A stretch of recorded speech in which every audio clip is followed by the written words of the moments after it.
Okay. So I hope everyone's got their water. I had a puppy, but now the puppy's jumped off me, that you are relaxed and ready to join our session. So welcome everyone. We're so glad that you can join us for our brand new webinar series.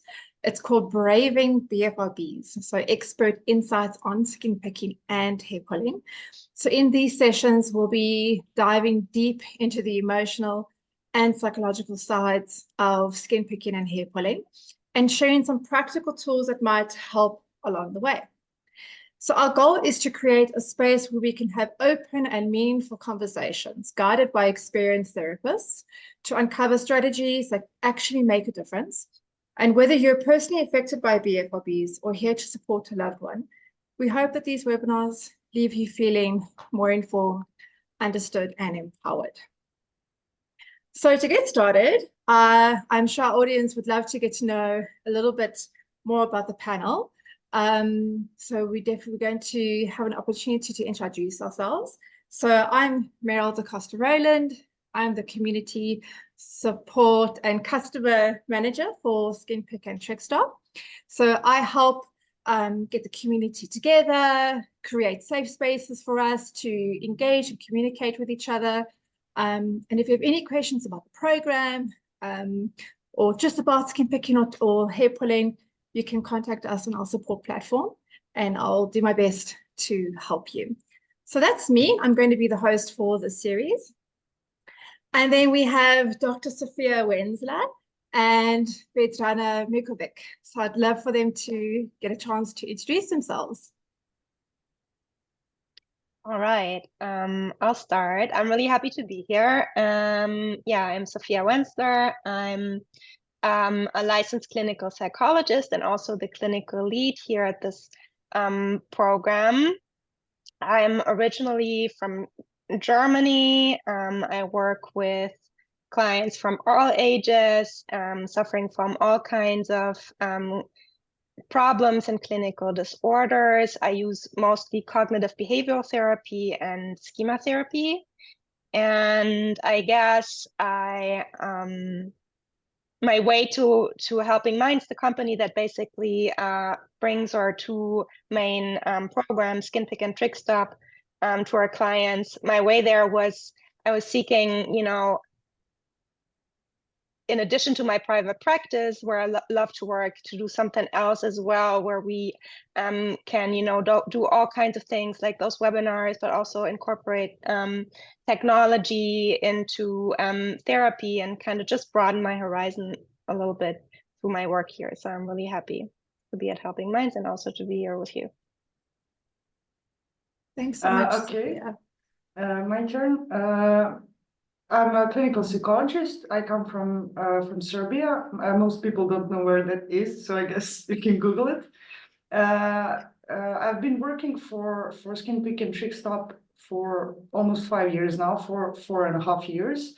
And actually, before starting this with this job, I didn't have much knowledge on BFRBs. Simply, we don't learn much about it during university education. So it was quite challenging for me, which I like. It was challenging to get into this kind of treatment and to understand what's behind, what kind of mechanisms are behind these conditions, so I can learn how to help people.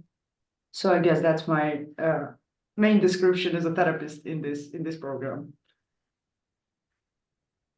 Thanks so much, Vedrana. And we are so happy to have the two of you in the session. And we have a lot to cover. So we're going to try get through all the questions and we're going to be as thorough as we can. So our first question that I have for Dr. Sofia and Vedrana. What are some of the common misconceptions about dermatillomania, which is skin picking, and trichotillomania, also known as hair pulling? So we want to just clear up some of the myths that people might have heard, and what are some of the things that you think people often get wrong about these conditions? Sofia, maybe you can go first. Yeah, sure. Well, I think there are quite a lot of misconceptions regarding skin picking and hair pulling, just because we don't talk about them enough. And so one misconception is that it's actually a rare disorder. It almost feels to people who suffer from it like they're the only ones. Sometimes it even takes time until you know that what you're doing is a condition, that has a name and a description and, underlying mechanisms. So yeah, you sometimes feel alone and you feel like it's super rare, but it actually isn't rare. So when we talk, for example, the prevalence, the occurrence of this disorder is comparable to OCD. It's about 2% of the population. And here you can see this discrepancy of how OCD is talked about so much, and BFRBs, skin picking and hair pulling, so little. So it's basically just, a difference in how much we talk about it and not really in how rare it is. So 2%, just to make it a little bit more graspable, would be if you were in at a concert with 1,000 people, that would mean that there's about 20 people around you with skin picking disorder, and maybe some more with hair pulling. So you're definitely not alone with that. It's just that we don't talk about it. That's why one of our missions here also at Skinpick and TrickStop is to talk about it more, and also to connect our clients to others who have the same condition using our support groups, because it can feel so lonely. So I guess this is one misconception that I stumble across a lot.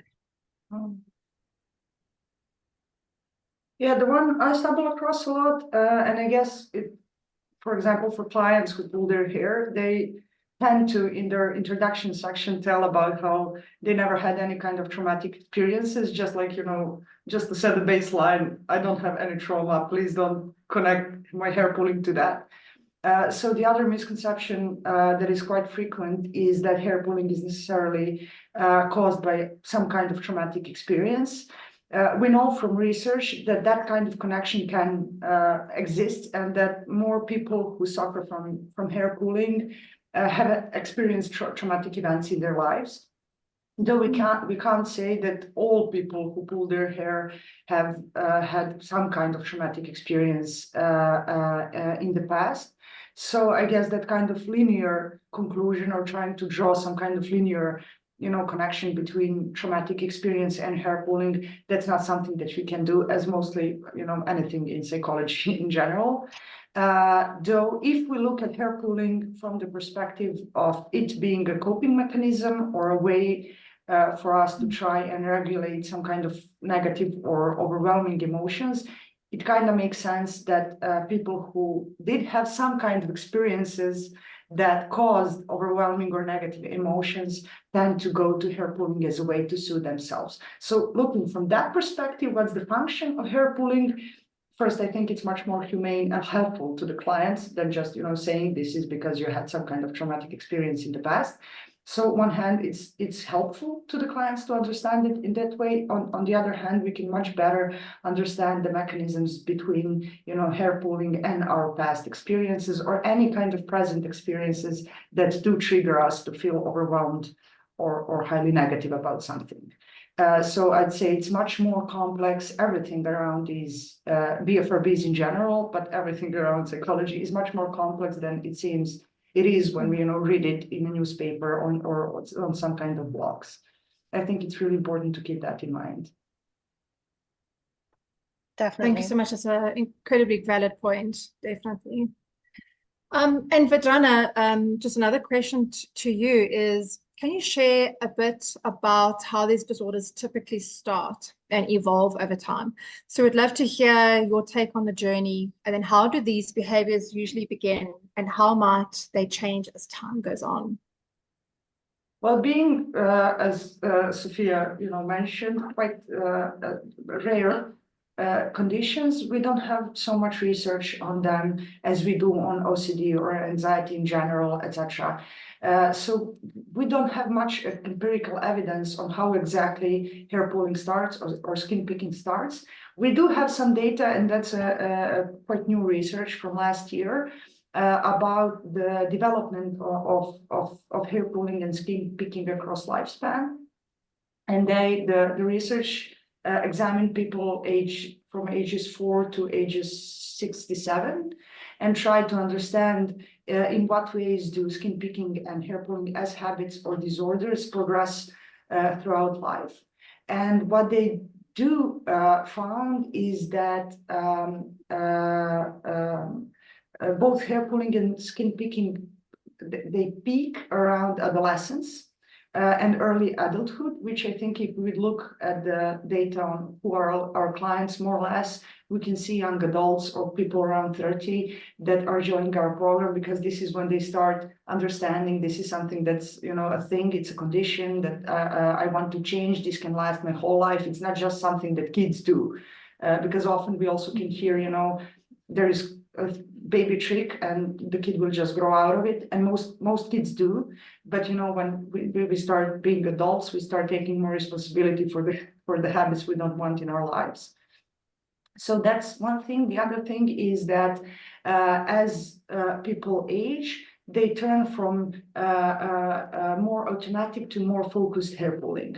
So what they do is they become more aware of this as a habit, having some kind of function in their lives, and they start being more focused and doing this with more purpose. In the context of clinical and therapeutic work, what I mostly hear from clients is that they feel that hair pulling just started randomly at some point in their life because they were, trying to look better, they were concerned about their looks, etc. What we managed to understand through therapeutic work is that, and again, going back to psychology, every behavior we have has some kind of function for us, though that really seems quite weird for the clients who are just starting their journey. It's like, I don't want to do this. Why would I do something that I don't want to do? So it's a bit paradoxical, but understanding that trick is not a random thing that we do, even though it may feel like that, understanding that it has some kind of meaning for us and some kind of function in our life, this is how we start understanding how we can change it and understand how it began in the first place. So I don't have, the final right one answer on how it all started. What I can say is that understanding how it started for a specific person, for a specific client, can actually open the door to and space where hair pulling is not something that we are really reluctant to do, and something that we want to change so much that we don't even want to think about it. So when we start understanding the function and meaning, we start being open to thinking about this habit, which creates a safe space and self-kindness for us to change it. So I guess that's the best answer I can give to this question. I hope I passed the test. You passed the test. Okay, great. Thanks, Vedrana.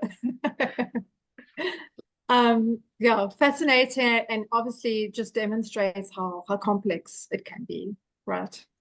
I think, Sofia, this is a question for you. What are some signs that someone might be struggling with skin picking or hair pulling, but isn't yet aware of it? So sometimes people don't realize what's going on until it's pretty far along. So what should folks look out for if they're wondering if they might be dealing with either any type of BFRB, be it skin picking or hair pulling?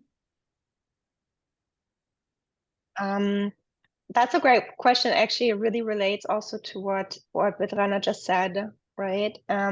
So I think first of all, for the very beginnings might be very hard to might be unnoticeable to the outside, first of all, because usually, it starts with the person in their own privacy, in their own, at home, in the bathroom, wherever it is. So I think from the outside, to realize someone is starting those behaviors when they themselves haven't started, to realize that yet is practically impossible, but also for the person themselves, because it's not, it's not a black and white thing. It's not, I don't have it, and then I have it from one moment to the other, because you can, amongst other perspectives, look at skin picking and hair pulling almost like, you know, a grooming behavior that went out of control. So usually it does have some, you know, healthy beginning. That's why we also, for example, as Vedrana said, see peaks in puberty. That's when we first started to realize, oh yeah, we have the other people see us and we want to look good, and but also our body changes and we have hair growth in all kinds of places and acne and all of those problems. And then we start grooming and taking care of ourselves and learning how to deal, you know, with our growing bodies. So yeah, a lot of skin picking or hair pulling disorders start with really healthy grooming behavior that then kind of, you know, we lose control over. But it can also start later in life. I'm thinking about one client of mine who told me that, you know, in the beginning for her, it was just, she noticed that she was having her first gray hairs, right? And then she analyzed those hairs and she realized, wow, they're like, the consistency is a little bit different and they're like a little bit thicker. And then she started taking them out with like tweezers. And that's, a lot of people do that, you know, in the beginning. We know we shouldn't, but like a lot of people do it anyways. And then, you know, eventually she did it more and more. And eventually she noticed, but also in hindsight, all of a sudden that, oh, well, I'm like pulling a lot of the hairs. And then I'm looking at how many hairs and I'm feeling them with my hands. And then I'm also finding other hairs that kind of feel out of place. And eventually she noticed also that she kind of lost track of time when she was doing it, and that she was doing it specifically in the evening, and that she gain some kind of comfort in it. And that's when she realized, okay, wait, this is not, you know, normal grooming behavior anymore. But we cannot say in hindsight, you know, when it become a disorder, right? So it's really tricky, this kind of awareness, and oftentimes it comes in hindsight. So I think just adding to what you're saying, it's an important message to take away, that perhaps everyone might experience the onset or some signs uniquely different, but maybe a little bit similar. So everyone's story is slightly different. Yes, everyone's story is slightly different, and because and because we don't, you know, talk about it very much, about those disorders, and many people, when they start, they don't even know what it is, right? That's why, you know, the habit starts when we're not aware of it, and we only notice, you know, when there's also already some kind of like chronic behavior there. Yeah. Before we continue with the next question, I see that there are some questions coming through in our chat Q&A section. So we're not going to be answering any questions live. So if you do have a question, and I do see there are some there, if you can leave us your email address, and then I will attend to the questions after the session. Or you can email us support@skinpick.com or support@trickstop.com if you have any other questions as well. We just won't have enough time to get through all the questions that we have and then have extra afterwards. So Sofia, I think this question is also for you. Vedrana, you're also welcome to contribute as well. So we have quite a few people joining us in the session tonight, and it's amazing. And some might be the ones who are experiencing skin picking or hair pulling, but they may also be loved ones or family members of those who are experiencing a BFRB. So how can friends and family best support someone dealing with dermatillomania or trichotillomania? And, you know, we often talk about the person with the disorder, but how can their loved ones make a real difference in their recovery and their journey? That's a very good question, and also a topic that's really dear to my heart. Because I feel like oftentimes we kind of don't see, you know, the support system of people who go through something, some kind of, you know, psychological problem or even health problem enough. We don't see how much it really also affects the people who love the person who is going through it. They almost go through it together, right? But we usually seek to support the person with a condition and a support system. So yeah, it's very important to think about that. And I think first of all, it's not easy. It's really not easy. It's not easy to see, you know, a person that you love kind of damage themselves in terms of their hair or their skin, and be there and kind of feel like, okay, what am I supposed to do with that? And so one thing that's really important for me always to talk about is boundaries, okay? Because you feel like you want to, you know, take this problem away from your loved one, but you can't. Yeah. And if you try, then you set yourself up for failure, right? Sometimes I also with parents, I explain it like this, like you have your loved person and you have the problem, right? And if you jump in the middle and you try to solve the problem for that person, then first of all, you can, and you're going to fail, but you also stop your loved one from trying or finding ways to deal with it themselves. So you're even holding them back. So it's really, it's hard to not do that, right? It's super hard, but it's not helpful. So you want to be standing next, does that make sense? Next to your loved one, or you want to have their back, you want to be behind them, but not in between them and their problem. Another negative consequence could be that you want to take it away from them, it doesn't work, and then you make them feel bad about it, right? Either it's just it's not good. And so I think for me, this kind of standing next to your loved one, this supporting and having their back, there's many things that you can do. First of all, you can inform yourself. You can learn about those conditions because they're not talked about enough, as I said, like I think 5 times already. And know, you know, the language, know where it comes from and why it's so hard to stop, all of those things, so they don't have to, you know, explain it to you, and you know how to approach the topic. But also it's different for every person. So obviously you want to understand, you know, your loved one's perspective and experience, and that I think you can do best by asking, you know, curious questions, not judgmental questions, not questions that reveal that you feel like you already know it, like really, really curious, as if you didn't know anything and everything they said, you know, was new to you. And then once they answer and once you hopefully have a conversation going, then it's very, very important to not judge in any way and to validate what they're going through, because a lot of times when we're going through struggles, it's very true for skin picking and hair pulling, but also for other things. We think like, wait, is something wrong with me? Like what am I doing, right? And if I think something is wrong with me, then I certainly assume that other people might think, you know, something's wrong with me. So if you manage to make that person feel like, wow, I get it. Like if I was in your shoes, I would maybe, you know, feel the same or do the same, then that is already something therapeutic in and of itself. I have whole therapy sessions where I do nothing else. And I do believe it's helpful.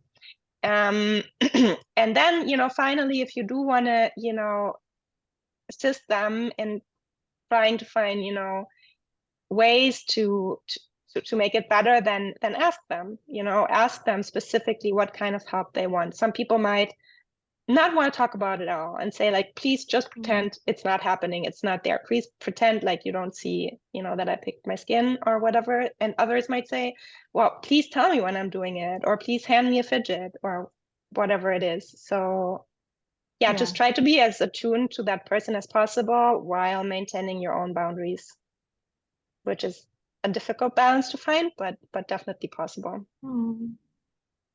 I would Thanks so much, Sofia. To add one thing here, and Sofia, you put it beautifully, you know, with the fist and everything. When I work with parents in the program, with parents is can be quite tricky, because their job is to understand things better than their kids. So it's really hard to be that person that is, you know, behind, holding back, supporting, and not solving the problem for the kids. So especially when the problem is something that can be really damaging, and kids age 7 or 10 can't really see the consequences of their behavior. So based on the work that I do with those parents of kids who struggle with BFRBs, I noticed that almost all of them come into our program feeling quite helpless or powerless in front of their child's habit, no matter if it's skin picking or hair pulling. So in some cases, that feeling of, you know, feeling powerless or helpless can really easily lead parents to start feeling angry or even furious at their kids when they're repeatedly doing something that's damaging to them. And that's a really normal reaction. Any parent gets angry when a child does something over and over and over again that has damaging consequences, okay? So in that context, I feel that it's really helpful for parents first to hear that it's quite normal to feel powerless when you face hair pulling or skin picking, and on the other hand, to understand their angry reaction as a normal reaction to child doing something that's damaging for them. At the same time, that angry reaction can be a way parents try to, their way to regain some control over a situation that feels overwhelming and completely out of their control. So if we feel powerless, some of us, this is a question of temperament and etc., some of us can start feeling angry because we really want to try to put our last effort to face the situation or to solve the problem. The important thing is that here anger, can be really adaptive, as in it calls us to be proactive, to do one more thing, to take one more step in solving this problem. On the other hand, it can be quite, it's not constructive every time, okay? So it's really important to understand both sides of anger. It has a function that's good. It invites us to be proactive. On the other hand, it isn't proactive for the relationship with the child, for the child itself. So the important part of understanding this pattern, I think, is that understanding quite that angry reaction can also be a reaction to hair pulling as such, not only their child's hair pulling, but hair pulling as such, because we know from adult clients that most clients who come to our program feel that like this is completely out of my control. I don't want to do this, yet I'm doing this to myself. And they can be angry at themselves for doing something they don't want to do. This is why most clients hate awareness training. Yet this is why awareness training is so necessary. So it's really important to understand that anger, and that sometimes that kind of anger of parents or our own self-anger, if we pull our hair or pick our skin and can't stop, that it can really mask that feeling of, that we feel helpless or powerless to change this habit on our own. So as long as we keep being angry at ourselves and trying to stop over and over again on our own, and then failing, and then again feeling powerless, and then feeling angry because we don't have power over our, this is a repeating vicious cycle. As long as we are doing that, we are not gonna, be able to turn our eyes to and try to seek support. It's really important, even for the people who are trying to be supportive, to understand this, that sometimes people need to go through this kind of cycle over and over again before they are ready to take responsibility and to make the change. So that's if we have any parents listening tonight, this is something I'd like them to, to go home with after this webinar. Thank you so much, Vedrana. I'm a parent of a skin picker and a hair puller, and I can totally relate with what both of you are saying. And I think, in addition to that, it's so important for the parent themselves to also receive support and guidance. As both of you mentioned, it can be quite overwhelming to deal with this at home. And learning to cope and to manage with this is obviously vital, and just to make sure that your mental health is also taken care of is equally important. So thank you both for addressing that. So now yes. Sorry, my experience is that for parents, most of the time the kid can be a resource if we learn what Sofia said, to be next to each other and to deal with this habit as opposed to us. It's over there, and we as a team will deal with this habit. As long as we are angry, we can't do that. We can't be a team and be angry at each other. So yeah. Thank you. I'm sure so many people are really interested in hearing more about this. So can we share some success stories or examples of progress you've seen in your practice? So I just want to share before both of you sort of provide your contributions. I just wanted to read two testimonials we have on the website. So on skinpick.com, someone said, I found this course helped me link skin picking to issues I'm having in my daily life. And this has helped me with finally tackling those issues head on. I found this experience very validating and informative. And then just one other on our trickstop.com website. I've had trichotillomania since I was 9 years old. I started Trickstop at 23 I started Trickstop at 23 after years of feeling absolutely helpless and not being able to find anyone who could give me the help I needed. Trickstop changed my life for the better, and I'm forever grateful for my therapist and the people who work there. This was the first time I ever felt seen and heard. This is not to say that any of it is easy. It's not. It takes hard work and a lot of inner work, but they finally gave me the tools to minimizing my pulling and take advantage of my life. Thank you, Trickstop team, for giving my life back. So, are there success stories? And is it possible? Well, yeah, Sofia. it's possible. There are success stories. If you ask me, no, we didn't. I think going back to what we've been talking, all along, that and what the client that you just read said on our website is that majority of success comes not from learning some concrete strategies that we can use or clients can use in their daily life. It comes from understanding this habit in the context of our life and our experiences. So that helps us or help clients understand themselves better and make changes in life in general. So if a person pulls because they feel anxious, then dealing with the anxiety where it happens can help people need hair pulling less to cope with anxiety. So this habit is much broader and deeper than just learning 5 effective ways of how to deal with hair pulling or finding the right fidget toy. Those instances are really important. This is why we have habit reversal training. They are really important step, but that's not the end of the story. Some clients who come to our program, they feel like everything they need to do is to just learn that right coping or competing response, or just that right way to cope with anxiety without hair pulling. We actually need to understand that anxiety before we can talk about what else can be done with it.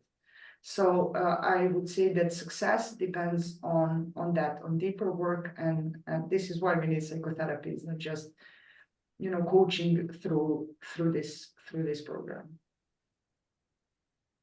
I think that's also exactly Thanks. the combination. That's why it works, right? That's why we have, the sessions where you go through and you get all the important strategies that are evidence-based and help you. And you get this, personal guidance by a therapist who helps you learn to see this as, a behavior that has a purpose in the background of a life and a history. So I completely agree. Sofia, a question for you. So what role does self-compassion play in managing these behaviors? So self-compassion seems to come up a lot. We've done quite a few webinars on this as well. And how does being kind to oneself make a difference in managing skin picking or hair pulling? Yeah, self-compassion is so important. So important, specifically also after what Vedrana just said about, how angry we are at ourselves when we're in this cycle. Like we started from the anger of parents that comes from helplessness, but then you built that bridge, and that's exactly also what happens to us as adults when we try to cope with skin picking and hair pulling. It's like we get angry at ourselves, we get ashamed, we get embarrassed, and we're really harsh, on ourselves. and those feelings kind of maintain or even worsen the symptoms eventually. So it's so important to kind of learn how to find self-compassion in those places when we're feeling bad about ourselves. And self-compassion is a relatively new concept, so I'm just gonna say shortly what I see as self-compassion. For me, self-compassion is really a very structured process that involves steps. If you have this moment where you feel, for example, bad at yourself, or you're angry, or you're judging yourself, right?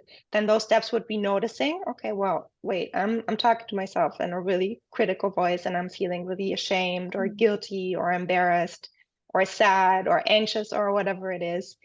The second step is accepting, okay, this is going on. This is happening, right? And not immediately jump to some kind of automatic behavior like pulling or picking. Just accept it for a moment. Accept that this is happening to you and that it's really difficult. Wow, what I'm experiencing is, wow, this is really, really difficult to be in this place that I'm in right now.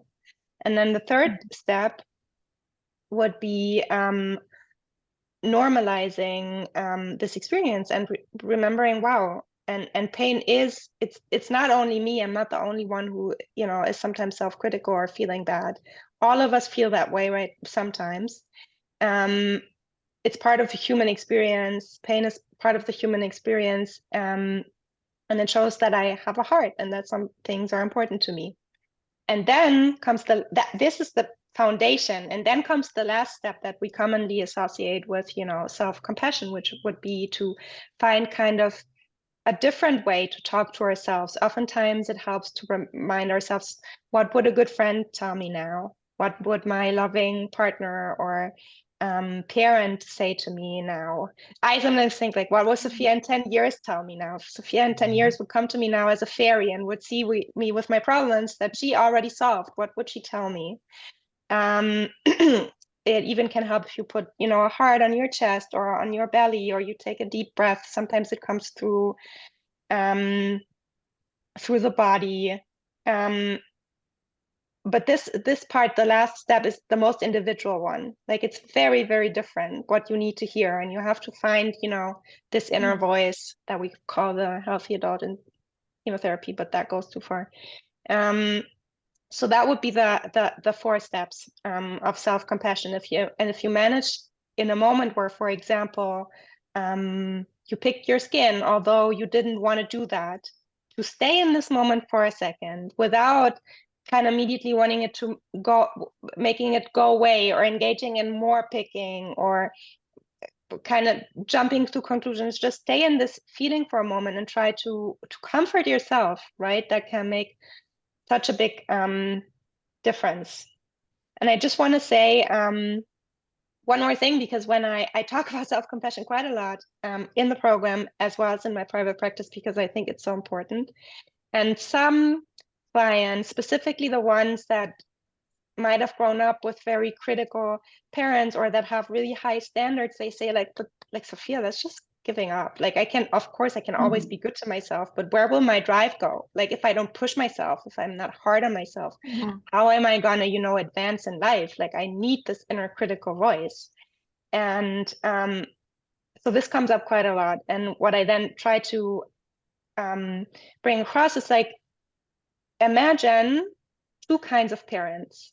Okay, imagine 2 kinds of parents. Imagine a little child that has to go on the school bus for the first time, right? They're like 6 or 7. The bus stands in front of their door, and they're anxious to go inside. And now imagine 2 reactions of 2 different parents. The first parent says, "Oh no, that's nothing. You can do it. Just go ahead. It's all gonna be fine. Don't be so whiny. Tomorrow you'll forget about it," right? That's a very pushy parent, and they might push the child into the bus, and they might be okay, but they might also internalize that inner critical voice. Now imagine another parent, a parent that says, "Wow, you know what? It is really hard to go into that bus for the first time. Wow, when I was your age, or if I were in your place, I would feel exactly the same way. This is very scary. I can completely understand why you would feel that way. let's think about ways that we can make it a little bit easier for you. Do you need another hug, or do you want me to call you in 5 minutes when you're sitting in the bus just to comfort you a little bit? Or do you want me to give you some sweets so you can, share them with someone, and then, you have a first way to be in touch with them. So the idea is the second parent also wants the child to go into the bus, right? We're still trying to reach our goal. We're just trying to do it in a more constructive way that values the person's feeling and needs. And that's what self-compassion kind of is for me. That's how I try to explain it to people who have that really, really strong, critical, inner demanding voice. Yeah, that's my take on self-compassion. Yeah. I love that. So I want to be the second parent, and I want the second parent. So for everyone who doesn't know yet, Sofia likes to use storytelling to explain complex theories, and it's incredibly helpful. So thank you for that. And just if you don't know, we did mention that we record all of our events. So we have had quite a few webinars already talking about self-compassion. So our other therapist, Laura Santner, has recently done a webinar on relapse or slips, specifically when it comes to dealing with strong emotions like shame, guilt, and even disgust, and then developing and using self-compassion to get you through the relapse or the slip. So it's an incredibly eye-opening and insightful webinar as well. And then there's another webinar on our YouTube channel.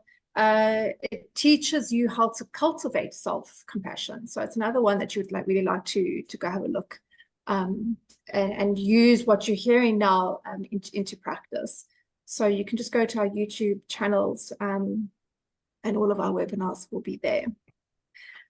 So how do we now incorporate mindfulness, which is, related to self-compassion, of what we've just been speaking about, and other strategies into treatment? So mindfulness is a big buzzword that has been for a couple of years now. So how do you use mindfulness or similar techniques in your work with clients? Actually, now that you say mindfulness is a buzzword, that's true, right? And I have so many clients that have, tried it in the past, or have already have an opinion about it before I even mention it for the first time, because it's, talked about so much. And there's also many definitions. So I think if I want to really break it down, when I talk about mindfulness, I talk about the ability to be aware of something and not react to it in an automatic way, no matter how positive or negative my experience is. And mindfulness plays a key role, first and foremost, in our program, Skinpick and Trickstop. We have dedicated sessions on mindfulness and how different ways to practice it, because there's one definition, but there's a million ways to practice it. In the end, you want to have a mindful you want to be mindful in your everyday life. You also don't want to be mindful only in a 10-minute breathing exercise. You want to be mindful throughout your day. The exercise is just a way to practice it. So we have a session on it. We have tools that help you do it, because it's very, very important, specifically for skin picking and hair pulling, because as Vedrana also mentioned, first of all, there's automatic and focused hair pulling. So sometimes we're not even aware of the fact that we do it. So we have to be mindful of that. But also when it's focused pulling or picking, it's this moment when the urge comes up and you feel like, this is what I want to do now. And then the picking and pulling. In between, right, we want to build some space to make a different decision, to do something else, maybe a competing response or whatever it is that helps you in that moment. But to create the space, we need mindfulness. We need to take a breath and not immediately react to whatever it is that makes us want to pick or pull, whether it is a difficult thought or boredom or a physical sensation or a difficult emotion. we have to train to not immediately jump into it, but to wait for a second. And I feel like that mindfulness is really one of the most effective ways to do that. That would be one reason. And also later on, we use all kinds of components of acceptance and commitment therapy, which is another evidence-based approach that we use, which incorporates strategies to deal with difficult emotions and thoughts. And for all of those strategies, mindfulness is the base. If we don't have this base, we cannot move on to other things that will then help us. So yeah, can't stress the importance enough, I guess. I agree. And then again, as a parent of a teenager and a young little boy with Trick, practicing mindfulness really helps me get through the difficult days, dealing with both kids as well. So an incredible and valuable tool to have. Yeah. So what's one piece of advice you'd give to someone just starting their journey toward managing their BFRB?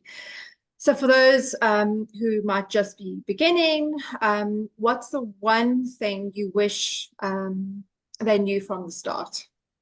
And this is for both Sofia and Vedrana. I don't know, should I go first? Long silence. Yeah. Well, going back, it's really hard. It's extremely hard to answer this, especially if you like to talk like I do. So just one thing. So going back to, I think I'm boring to death my clients with, which is that I believe that I think I'm becoming boring to the audience as well, but the meaning and the function of the habit, that allowing yourself to explore that, and that's not easy at all. You have to be vulnerable. You have to think about things that you don't want to think about. You have to be aware of the behavior you don't want to be aware of.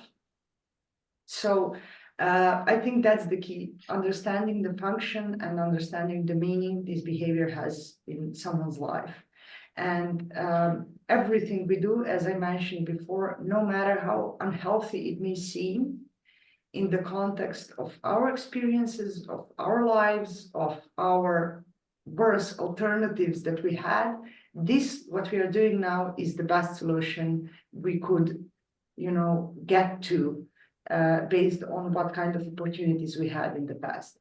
So approaching this problem from this perspective, not self-judgment, not self-criticism, as Sofia mentioned, but really just being, eager to understand, to learn.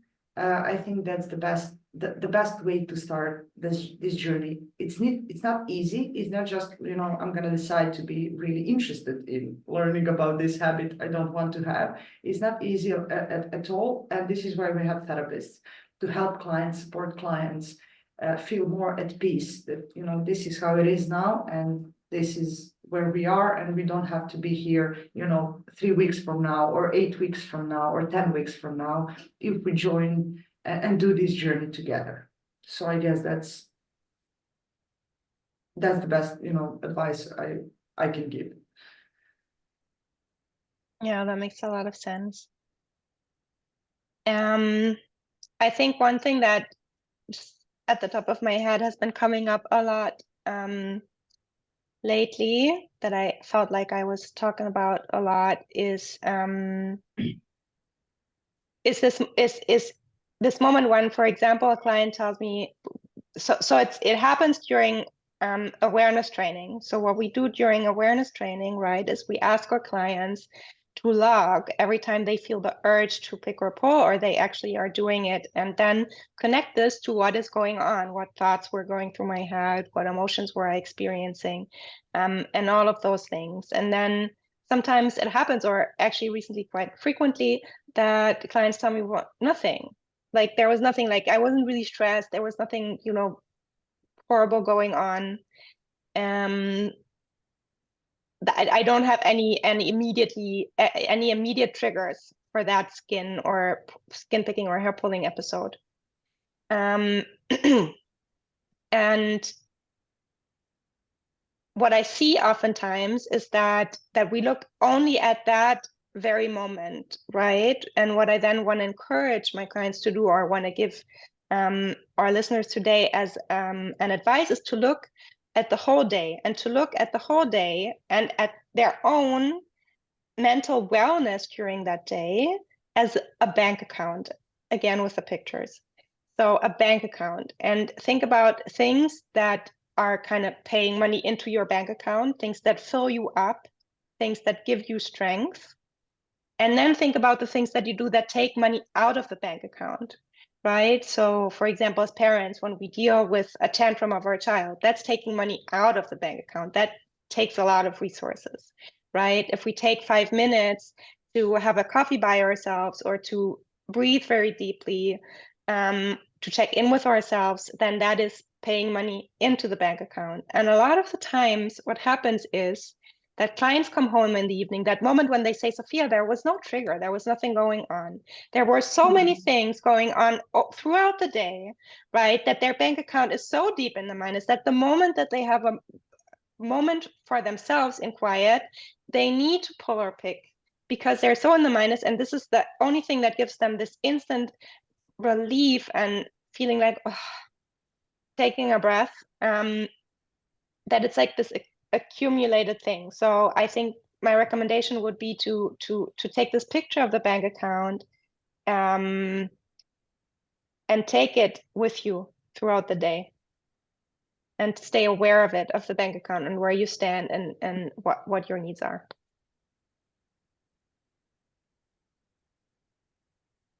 Thanks, Sofia. I really like that analogy. It helps to really put a picture to what you're talking about. We're coming to the end of our session, and this is quite a fitting question to sort of close it off. So how can someone know if the program, the Skinpick or the Chickstop program or treatment they're considering is the right fit for them? So this is a question that I get every single day. With so many options out there, how should someone figure out if a particular program, like I mentioned, Skinpick and Chickstop, is the best choice for them? Well, I think there is no way for anyone to know before they allow themselves to explore, but really explore if this is a good thing for them. Sometimes clients come to us, not just in this program, in therapy in general, they come to try and prove that they can't be helped. This is not the way to explore if something is going to help me, deal with this, including our work. So before really trying, there's no guarantee that this will succeed. I think that the best thing clients can do for themselves when they are starting this program is to come with authentic hope that they can live life without these habits, without needing these habits to help them live their lives. So in that sense, that kind of hope that things can be better and motivation to get there is, I think, what more guarantees success than, the program itself. If you want to do the work, we can help you do the work. We are there to support, but, clients are the ones who really need to be willing to do the work. I absolutely agree. We basically build those programs the best way we can to give all the resources so people can work on their skin picking and hair pulling. We have the sessions that contain all the knowledge and strategies that, based on research, are the most effective. And we have our wonderful therapists like Vedrana, who are experts, and empathetic and understanding to guide you through it. But in the end, it's really, the work of the work you put into it. And that's, by the way, also what we see in our own research on our own success rates, that the more you open up and talk to your therapist, for example, the more communication we saw in the data between therapist and client, the more effective the program was for the client. So that's, I think, the feeling that we get as therapists, but that's also what we find in the data.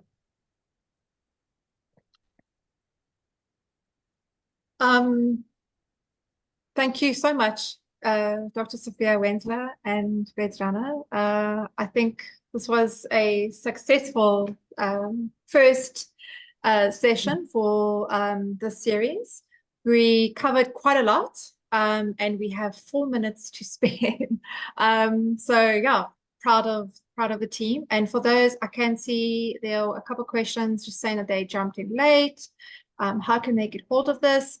So just a reminder that we record all of our webinars, all of our events in a day or two. Everything gets uploaded to our website and to our YouTube channel. So just go to YouTube, type in Skinpick or Trickstop. You'll see the whole library of collections of events that we have. So normally the most recent one will be at the top, so you can catch it there. And if you have any questions, I do see some hands being raised. I see questions in the Q&A box. Write your question, include your email address, and we will respond to you by email. We will be doing this again, Sofia and Vedrana. So please also subscribe. Yes. So subscribe so you can get invitations and updates on these events, and you'll know the next date of our second session. So thank you so much. Is there anything you want to end off, Sofia or Vedrana, before we say goodbye? I guess I just want to say this was I really enjoyed this, and thank you, Meryl, for guiding us through it. You're welcome. I really want to thank to all the people who came to listen to us, and I really, really hope that you got something from, just hearing us here discussing. And I hope that we, gave you some hope that things can be better if you didn't start your journey yet. Agreed. Again, just for myself, thank you so much, everyone. I see that we have so many people joining the session. It's incredible. And we hope you enjoyed it. And we'll see you guys, I think, in a week's time with our next event. Thanks, everybody. Thank Bye. you.